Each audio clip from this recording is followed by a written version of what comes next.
Okay, so this is chapter 7, section 6, 7.6, calculating with square roots. We're going to talk about 4 things here. The first one is square root function, then write with 1 square root the rules.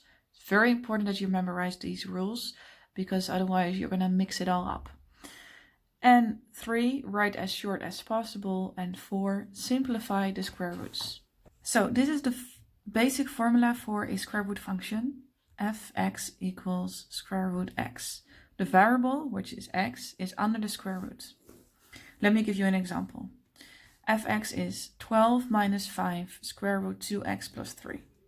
What's important here, when you have a square root function, that the variable is under the square root. When the variable is here or maybe here, and there are just numbers here, it's not a square root function. All right, so pay attention to that. Now, what's also important, they're going to ask you a lot of questions in the exercises about when do you have results. And you have to answer that like when x is greater than this number or that number. So let's figure that out here. When there is a negative number underneath the square root, it's not possible. A negative number underneath the square root is not possible. So therefore, the result of 2x plus 3 needs to be 0 or greater than 0. Let me write it down. 2x plus 3 needs to be greater than or the same as 0. Only then I have results for this function. If this result, so 2x plus 3, if here is, for example, it's minus 10, you can't have results for this function.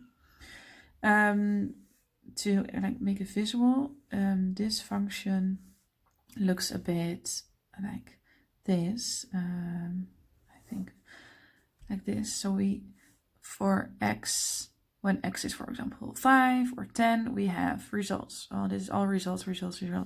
Well, when x is somewhere here, you don't have results. There's nothing here. So that's what I mean. And you simply don't have results. Now let's solve this. You have to solve this by using the balance method. Okay, let's do it. So you get 2x is greater than the same as minus 3 on this side, minus 3 on this side. Divided by 2 on this side, divided by 2 on this side is minus 1.5. Sometimes you have to turn around this sign. When does that happen again? When you come to the moment you have to do divide, and you have to divide by a negative number. Then this number, this sign is going to turn around, okay? So, but now it stays the same because you did divided by 2, which is positive, stays the same. When you fill in x here, it's minus 1.5, then you're safe. When it's greater than minus 1.5, that's all okay as well. Then you have results. So this is important. Now, sometimes in the exercise they say that you have to write it down in interval notation. Let's do that. They call it the domain. The domain, remember, domain is about the x-axis and range is about y-axis. Now we're talking about domain. It is minus 1.5 and it stops there, or greater than that. Another way of writing it down is x has to be greater than or the same as minus 1.5. But I also wrote it down here already. Okay? But this is what they usually ask in an exercise. Alright, we're still talking about this function. And we just figured out the domain. And now let's talk about the range, which is the y-axis. The result of this part has to be at least 0. So when this is square root 0, of course it's 0. Let's fill that in. So you get 12 minus 5, so that's this, 12 minus 5 times square root 0. Okay, that's what the result at least is. Now that's 12 minus 5 times 0. First you do, oh, you can see it. So first you do times, and that's 12. Okay, so that means the range is at least 12 or greater than 12. Or you can say the range is about the y is greater than or the same as 12. Done. All right, the second part in this section. Write with one square root. The rules. Here are some rules.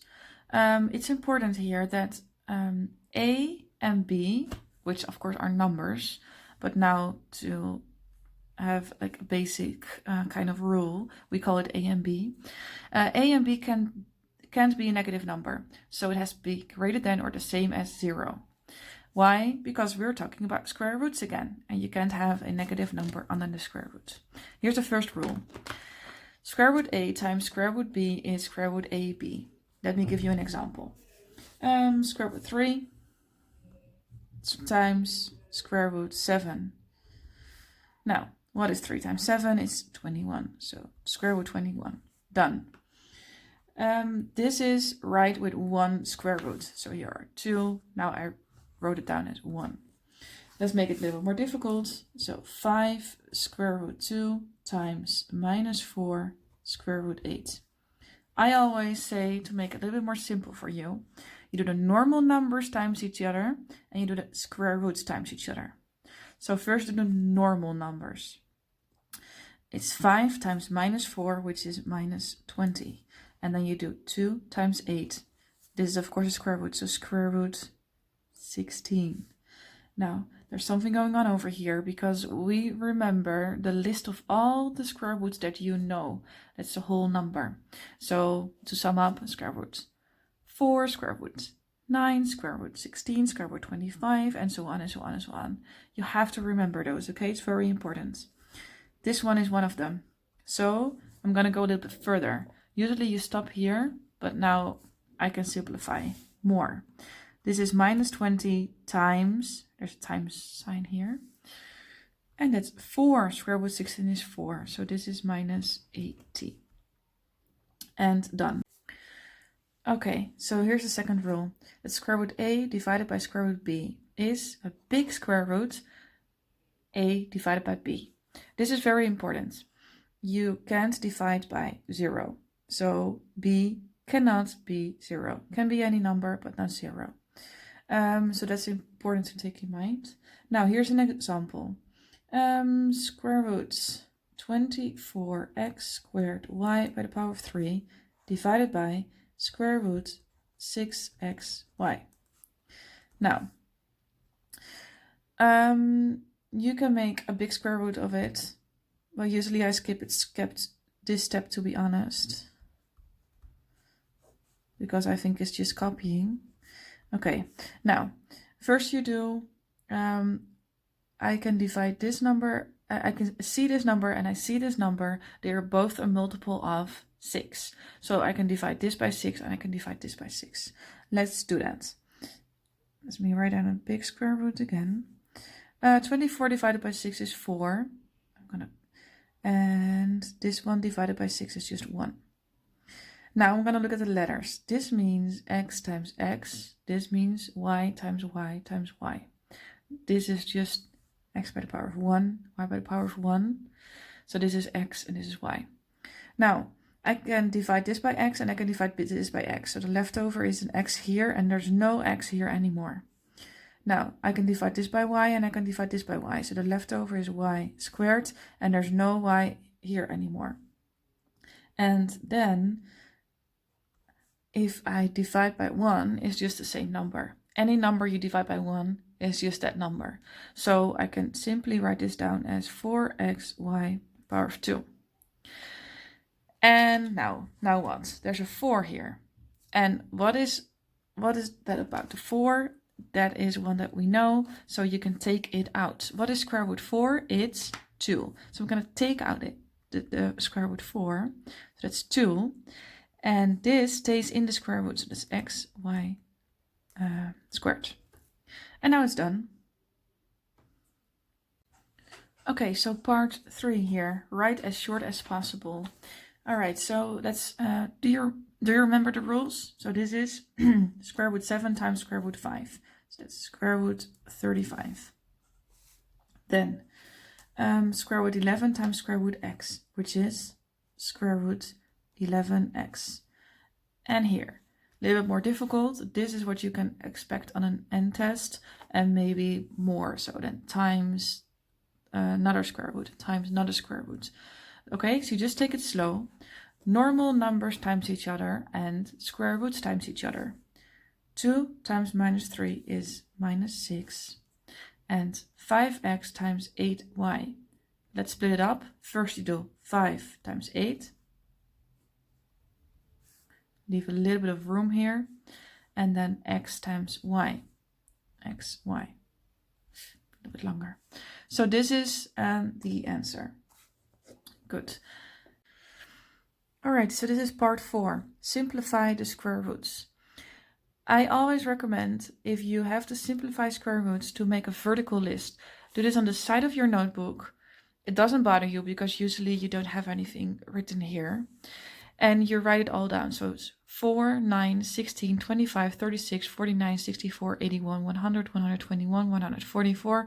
You can go on with 169, 196 and so on. But usually you're okay with only this. I will explain why you need this, okay? So I'm gonna take out everything that I can solve with a square root. For example, I can see that square root 75. 75 is a multiple of 25. Hey, and 25 is in my list. So what can I do? I can say this is actually 25, 3 times 25, you see? So I can just split it up into 2 square roots. So you get square root 25 times square root 3. And now I can solve that square root because it's in my list. I remember this because 5 times 5 is 25. So square root 25 is 5. This is the same as this, but then simplified. From now on, every single calculation that you do, and the result of a calculation is, for example, square root 75. You're not done with the calculation, you have to simplify it as well. Okay? So for example, if this is an answer of a very long calculation and you're done, then you have to check if you can simplify it. Hey, I see the number 16 and I remember that. I know what square root 16 is. So let's see if I can simplify this. Here is a times sign, so you get 3 times, I'm going to split it up. So you get square root 16 times square root a. Can solve this. I can solve this and I can't solve this. So let's only solve this one. So you get 3 times square root 16 is 4 times square root a. And 3 times 4 is 12 square root a. This is my answer. And the last one, if you want to do this by yourself, then pause this video. If not, you can just look at me. Square root 63. I know my tables really, really well. I know that 49 times is 63? No. Maybe 36 times is 63? No. 25? No. 16? No. Maybe 9. 9 times is 63. Yes, that's the one I'm going to use. So that's 9 times 7. Don't forget to do it times x. So I went to this step immediately. Here, I did it underneath 1 square root first. And then I did this step. Now I went to this step immediately. If this is too hard for you, you can go to this step first. So you write it down. You all write it down underneath 1 square root. But I prefer to do it immediately this. So this is square root 9. I know that's 3. And square root 7, I don't know what it is. Square root x, I don't know what it is. So you know what? It's just square root 7x. This is the answer. Alright, so this was the video of paragraph 6. Good luck everyone. Thanks for watching.